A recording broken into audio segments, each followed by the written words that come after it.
Welcome to Wrestling Talk in the Shop, where we cover all things professional wrestling, from new wrestling to classic wrestling and everything in between. We go to wrestling, we do some wrestling, and everything in the ring. Join us now for Wrestling Talk in the Shop. Hey guys, it's Jonathan from Wrestling Talk in the Shop, and today we're going to pay our respects to gentleman Chris Adams, one half of the dynamic duo with Gino Hernandez. Come this way. We're in Irving, Texas at the, what is this, the Oak Grove Memorial Cemetery. And he's in section phase for anybody that's wanting to come. It's really pretty. Got a nice pond.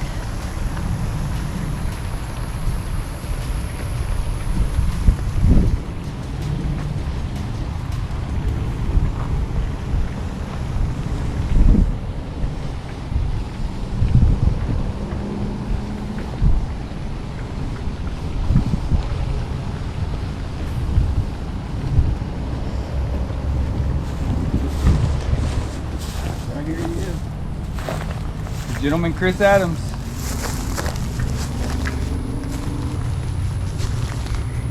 Gentleman Chris Adams. He was a real big in jiu-jitsu, and his greatest success come from World Class Championship Wrestling, WCCW. Adams was in charge of training Stone Cold Steve Austin, and he really popularized the super kick. He was really the first wrestler that I knew that used the super kick, and then after him, also fellow Texan Shawn Michaels, and now everybody seems like they use the super kick. But in my day, Chris Adams was really the popular one. He was one half of the dynamic duo with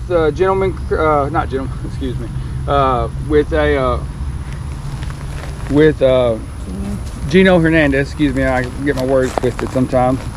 And he was really popular. And they did an angle where Chris Adams was blinded, and fans really thought that, you know, he was really blind back in the day. And he also had a good run in WCW. He was in WCW from 97 to 99, and probably the biggest thing he did there, he wrestled Randy Macho Man Savage on the first episode of WCW Thunder in January of 1998. He pinned Savage, but J.J. Dillon reversed the decision and claimed Savage the victory via disqualification from interference from Lex Luger. And after that, he was mainly a jobber. But I always thought that was good to see, you know, somebody from my childhood in world class in WCW. He wrestled a lot on Saturday nights. Main event, and I seen him a lot after he left WCW. He'd come back to Texas and promoted a lot of independent shows and stuff like that, and he would come to Paris a lot, you know. And he just had a lot of, I guess you would say, bad luck. I don't know if I'm making excuses for him, but you know, he did 90 days in jail for headbutting a flight attendant, and they said that when he was a great guy until he started drinking, you know, and we all got demons, whether we like to talk about them or not. And he also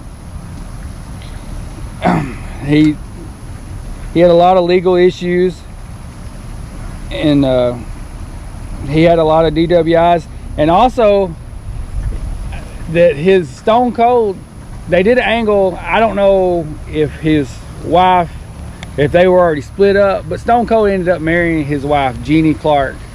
And to this day, Stone Cold adopted his daughters. They're Chris Adams' daughters, biological daughters, but Stone Cold raised them. And they actually live in England. I've seen Stone Cold talk about it in his documentaries and whatnot. And Chris Adams, he was a great wrestler, you know. Like I said, I remember him more than the Von Erichs, because when I was a kid growing up, he would come to our town and I would see him a lot, and He wrestled. Killer Tim Brooks had a promotion in Waxahachie, and he wrestled a lot in that little promotion. And unfortunately, he got drunk and I guess he got into a fight with one of his best friends, and his best friend ended up shooting him.